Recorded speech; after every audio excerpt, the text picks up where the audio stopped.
The potential tax on big polluters, a taboo subject in the United States in recent years, has come back into the spotlight as some sense potential for a revenue windfall at a time lawmakers look for ways to the so-called fiscal cliff of tax rises and spending cuts due in early 2013. The aftermath of Superstorm Sandy, which devastated parts of the U.S. East Coast last week, has raised fresh questions about the links between climate change and extreme weather events, which also makes the idea of a carbon tax more appealing. The carbon tax is a mechanism to charge emitters of greenhouse gases, such as power plants and oil refiners, for each ton of carbon dioxide they emit. Prospects for such a tax as a way to address pollution and climate are probably dim in a still deeply divided Congress, but some analysts say the measure would be more attractive if positioned as a source of new revenue. In fact, the recent report by the Congressional Research Service, suggesting a $20 per ton tax on carbon emissions could have the U.S. budget deficit over time. Such a tax would generate about $88 billion in 2012, rising to $144 billion by 2020, the report said, slashing U.S. debt by between 12 and 50% within a decade, depending on how high the deficit climbs, the report said. A handful of former Republican policymakers, ones most likely to reject new or higher taxes as a matter of principle, has been touting its potential to raise revenue for a cash-strapped federal budget.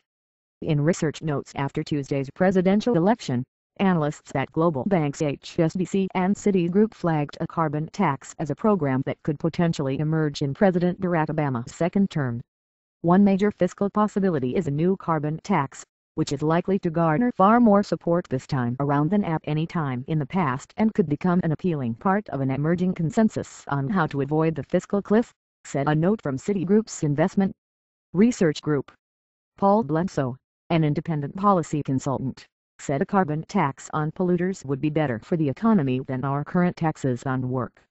The measure would garner more support if its economic benefits are touted rather than its ability to help the administration achieve its green goals, said Bledsoe, who served as staff on the Senate Finance Committee during the 1993 budget negotiations. The U.S. Treasury has funded a major carbon tax analysis that will explore how the country's tax code can be used to cut greenhouse gas emissions.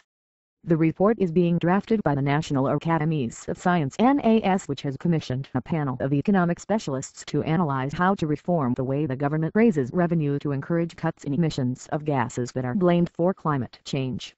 The committee, which has met 5 times since April 2011, is reviewing how direct taxes, such as fuel-related provisions, and indirect measures, such as home mortgage deductions, will increase or decrease emissions rates.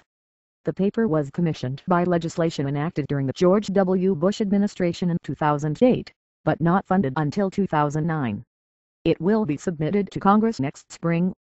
In recent months, the number of moderate Republicans, including a few economists that advise Republican presidential candidate Mitt Romney, have declared their support for a carbon tax, leading some to believe there is a chance for bipartisan support in Congress. Harvard professor Gregory Mankiw, economic advisor to Romney, wrote in the 2007 column that if we want to reduce global emissions of carbon, we need a global carbon tax. Former Republican Congressmen Sherwood Boehlert and Wayne Gilchrist joined Democrats Henry Waxman and Ed Markey to support a carbon tax in February. In July, former Republican Congressman Bob Inglis launched a think tank to promote a plan to raise taxes on fossil fuels while cutting income tax, a concept previously supported by former Democratic Vice President Al Gore. Even George Shultz, Ronald Reagan's former Secretary of State and a fellow at the Hoover Institution, entered the fray, saying that a carbon tax that returns revenue to taxpayers could garner the support of his party. The fact that you are seeing more voices come into the conversation and talk about it is a welcome one, said Nat Keohane, Vice President at the Environmental Defense Fund and former Special Assistant to Obama on energy and environmental issues. Hurricane Sandy has helped reboot this conversation, he said, by becoming just the latest in a year of extreme weather events in the United States, including major droughts and historic wildfires. Some remain unconvinced that the Republican-controlled House of Representatives will be anything but hostile to attempts to price carbon, despite the post-election, post-Sandy buzz. I'm quite a skeptic regarding carbon taxes, and I doubt that President Obama could gain enough support in the House to enact one even as part of a broader tax reform package, said Kenneth Green, a resident scholar at the conservative American Enterprise Institute. But I could be wrong. The Conference on the Economics of Carbon Taxes will be held in Washington on Tuesday by AEI and other groups, including International Monetary Fund and the Environmental Protection Agency.